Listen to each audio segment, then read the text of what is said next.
हमारे यहाँ ग्रंथों में लिखा है, तब तट निकटे यस्य निवासः खलु वैकुंठे तस्य ही वासः। गंगा जी की स्तुति में लिखा है कि हे गंगा जी, आपके तट पर जो निवास है वो निश्चित ही वैकुंठ का ही निवास है।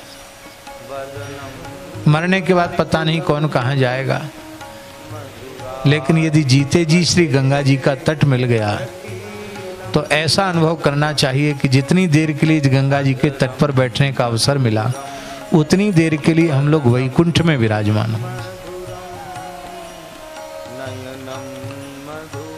इसलिए महर्षि वाल्मीकि ने प्रार्थना की है,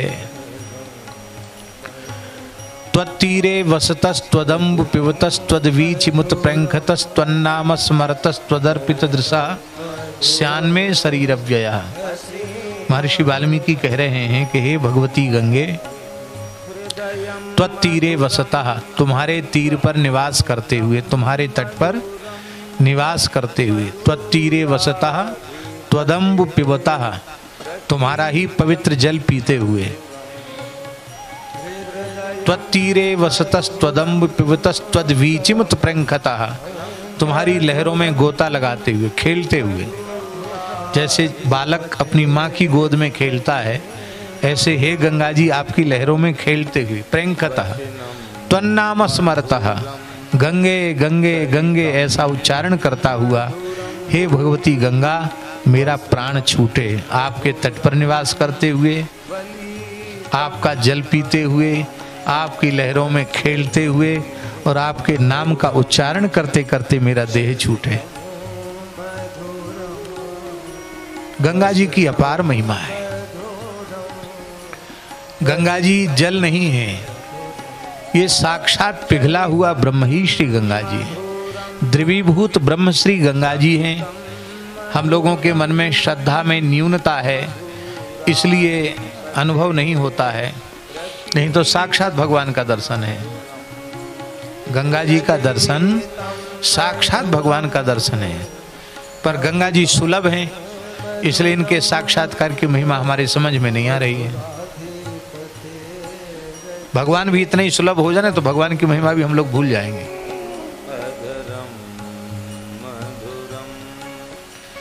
गाय में, गोविंद में, गंगा में, गुरु में, गीता में, गायत्री में अंतर नहीं है, ये भगवत स्वरूप ही है।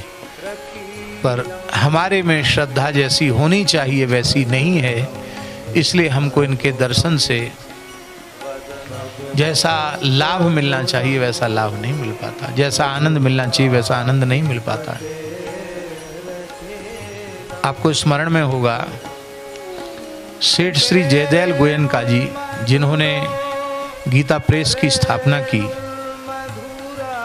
वे एक बहुत उच्च कोटि के महापुरुष थे।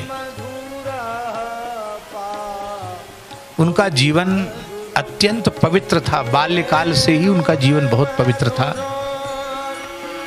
और वे, यदि हम कहें कि इस युग के वे निष्काम योग के आचार्य थे, तो इसमें कोई अतिशयोक्ति नहीं। अपने काल के वे ज्ञान के सूर्य थे, तो कहने में कोई अतिशयोक्ति नहीं। बचपन से ही उनका जीवन ऐसा था, महान संतों के जैसा जीवन था। मात्र 22 वर्ष की आयु में उनकी निष्काम साधना पर रीझ करके भगवान नारायण ने चतुर्भुज रूप में उन्हें प्रत्यक्ष दर्शन दिया था। कितने वर्ष की आयु में? मात्र 22 वर्ष की आयु में। वे गृहस्थ थे, वैश्य थे, विवाहित थे, और कोई संतान नहीं थी उनके, कोई संतान उनके नहीं थी। क्यों नहीं थी? कारण क्या था? संतान की उत्पत्ति में पति पत्नी का संयोग, स्त्री पुरुष का संयोग अपेक्षित है कि नहीं? पर शेठ जी जैसे ही कक्ष में प्रवेश करते थे, उस कक्ष का वातावरण ऐसा हो जाता था मानो वहां वैकुंठ प्रकट हो गया, युवावस्था में।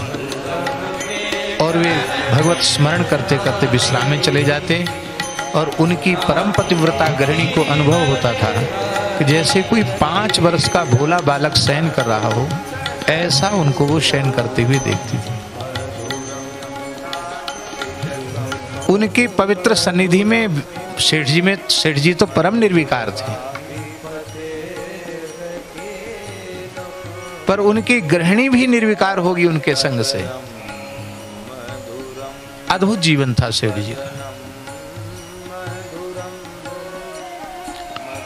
भगवान ने एक बार उनको दर्शन देकर कहा था कि हमसे कुछ मांग लो।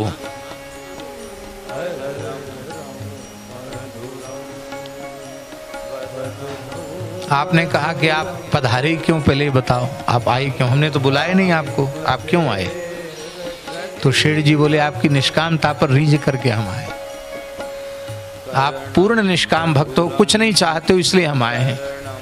तो फिर आप क्यों कह रहे हैं कि हमसे कुछ चाहो, हमसे कुछ मांगो? भगवान बोले मेरा दर्शन अमोघ है, दर्शन अमोघ है, व्यर्थ नहीं जाता है। और तुम कुछ मांग लोगे तो वो अमोघ तो रह जाएगा, और नहीं मांगोगे तो दर्शन हमारा व्यर्थ हो जाएगा, मोह हो जाएगा, अमोघ नहीं रहेगा। इसलिए आपको मांग लेना चाहिए। बोले सृष्टि के संपूर्ण जीवों को आप प्राप्त हो जाइए, सबका दुख सदा सर्वदा के लिए मेट दीजिए, सभी प्राणी आपको प्राप्त करके धन्य हो जाएं। भगवान बोले तो सब ठीक नहीं है, ऐसा मांगना अच्छा नहीं है, सब खेल खत्म हो जाएगा हमारा। तो फिर आप क्यों पीछे पड़े कि मांग लो मांग लो मांग लो? तो ठीक है, आपके दर्शन की भी मर्यादा बनी रहे, तो आपकी जो इच्छा हो वो आप अपने आप प्रदान करके जाइए। तो ठाकुर जी ने कहा जो तुम्हारा दर्शन कर लेगा, जिससे तुम बातचीत कर लोगे, वह जीव संसार के चक्र से मुक्त हो जाएगा।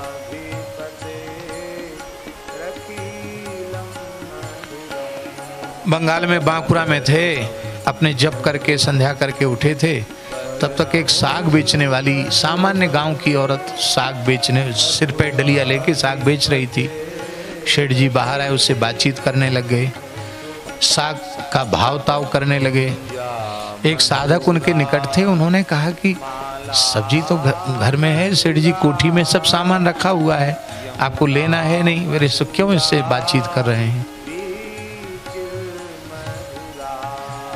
तो सेठ जी कुछ बोले नहीं, उनके नेत्र भर आए। उसको कुछ दे करके विदा कर दिया, उनके नेत्र भर आए। क्यों भर आए नेत्र?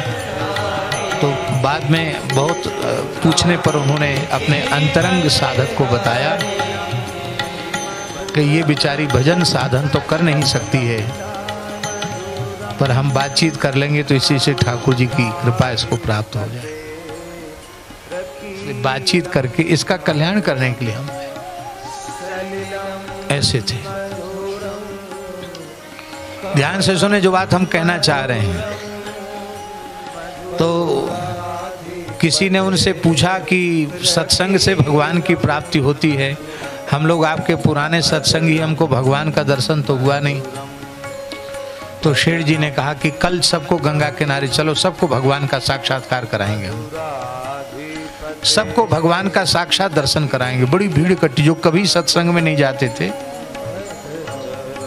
जो कभी नहीं जाते थे वो भी आ गए। एक दूसरे से, मोबाइल का जमाना तो नहीं था, लेकिन ऐसी कानों कान बात पहुंच गई। ऋषिकेश की बात है, बहुत लोग इकट्ठे हो गए, गंगा जी के किनारे पहुंच गए। बोले भगवान का प्रकट होके दर्शन होगा। तब तक सूर्योदय हुआ। शेठ जी ने साष्टांग प्रणाम किया, बोले साक्षात भगवान है, दर्शन कर लो। क्या कहा? वेद में लिखा है त्वमेव प्रत्यक्षम नारायणोसी, हे सूर्य नारायण आप प्रत्यक्ष नारायण हैं। या तो वेद की बात में आपकी श्रद्धा नहीं है। सूर्य प्रत्यक्ष परमात्मा है, प्रत्यक्ष भगवान है सूर्य।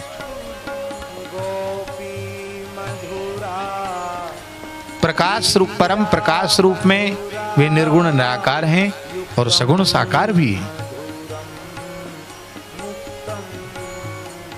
तो सब लोग एकदम ऐसे हो गए, अरे। तो बोले भाई इसलिए ऐसे हो गए कि तुमको श्रद्धा ही नहीं है। शास्त्र में श्रद्धा नहीं है कि सूर्य साक्षात नारायण है। ऐसे ही गंगा जी साक्षात भगवान है।